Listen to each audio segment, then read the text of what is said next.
given the function f of x equals x minus sine of x on the closed interval from 0 to 4 pi, find all critical numbers, intervals where the function is increasing and decreasing, local maximum and minimum values, inflection points, and intervals where the function is concave upward and concave downward, then use that information to sketch a graph of the function. Okay, we've got a lot going on here, and we know we're going to need to differentiate to figure out the critical numbers and the intervals where it's increasing and decreasing. So let's start by taking the derivative, and that's not a difficult one. The derivative of x is 1, and then minus the derivative of sine of x is cosine of x.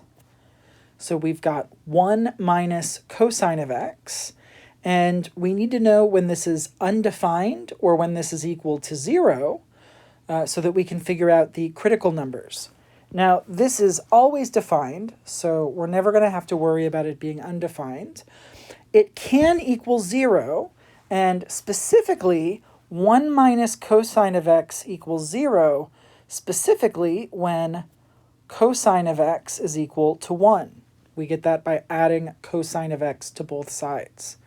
Now, if you remember the graph of cosine of x, it is equal to 1 when x is 0, and then again when x is 2 pi, and then again when x is 4 pi.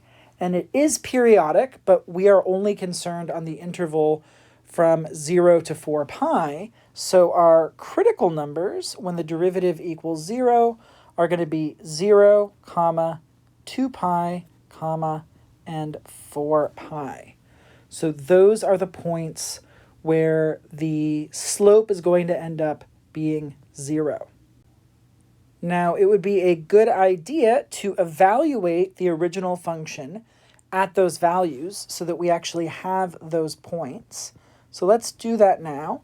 F of 0 is going to be 0 minus sine of 0, but sine of 0 is 0, so that is just going to be 0. So we've got the point 0, 0.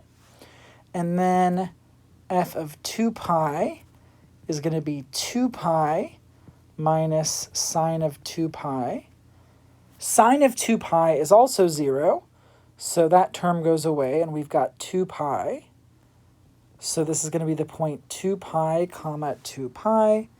And similarly, when we plug in 4 pi, that's going to give us 4 pi minus sine of 4 pi. The latter term is 0, and so we just have 4 pi. So again, we've got 4 pi, 4 pi. That is another point. All of these are where the derivative equals 0. We could make a sign chart to figure out when the function is increasing and when the function is decreasing. But there's something interesting here. If we look at our derivative, 1 minus cosine of x, this is never going to be negative. The reason is that the range of cosine of x is between -1 and 1, and if we're taking 1 minus that, this is never large enough to subtract and get something that's negative. So our function is always going to be increasing because the derivative is always going to be either positive or 0 at just a few points. So it is increasing on all of the intervals in between these points. So increasing on the interval from 0 to 2 pi and 2 pi to 4 pi. That is interesting. Okay, so it's an increasing function, and we've got some interesting points. 0, 0, 2 pi, 2 pi, 4 pi, 4 pi. It almost looks like it's a line. Those points are all linear, but it shouldn't be because it's got a trig function in it. There's no way that that should be linear in the end. So what we're going to do is we're going to look at the second derivative and use that to figure out when it's concave upward and concave downward. Now, the second derivative is just the derivative of the first derivative. And so the derivative of 1 minus cosine of x is just going to be sine of x, because the derivative of 1 is nothing.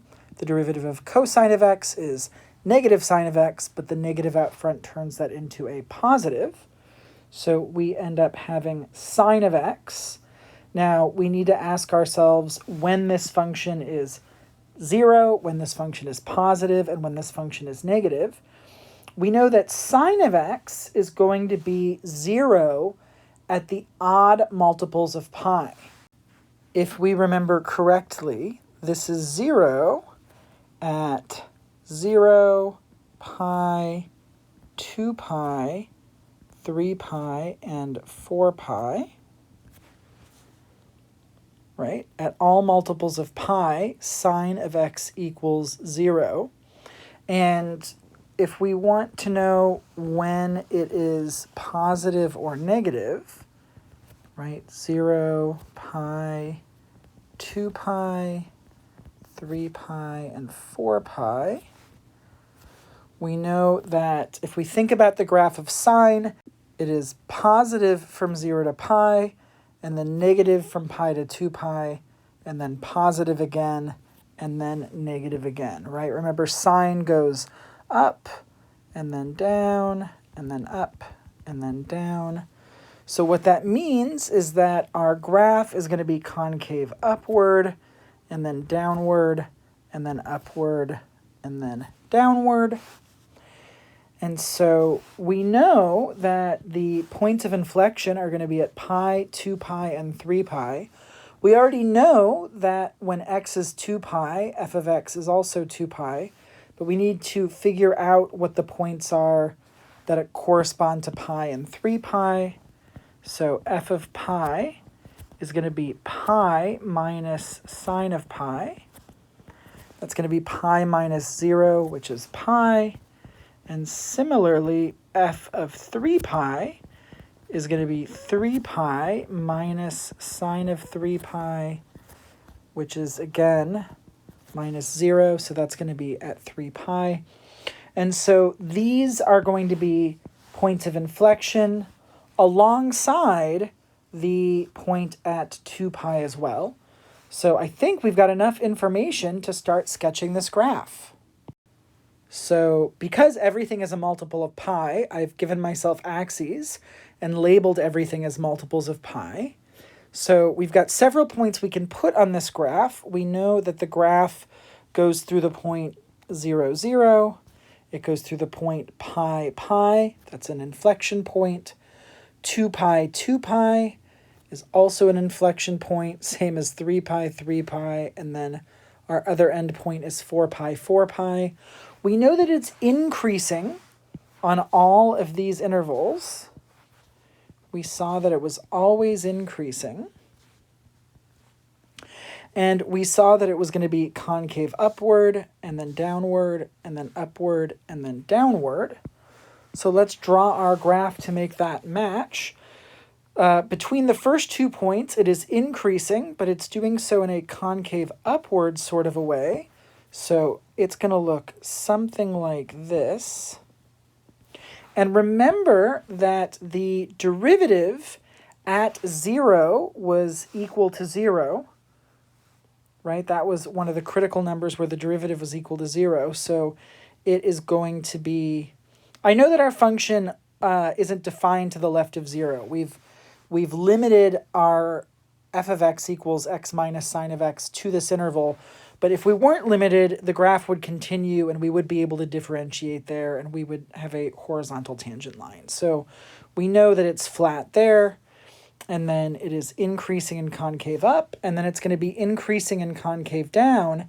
And again, we had a point here where the derivative was 0. So we'll have a horizontal tangent there. So we've got to be increasing and concave downward, and we get flat there.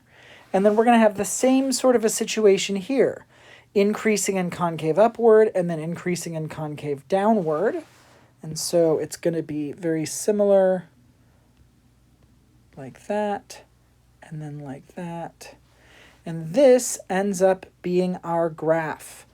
There are no local maximum or minimum values because it's increasing on all of these intervals, but we did have some places where we knew that tangent lines would be flattening out. and we've got our concavity, we've got our points of inflection, we've got it all. So that's our graph.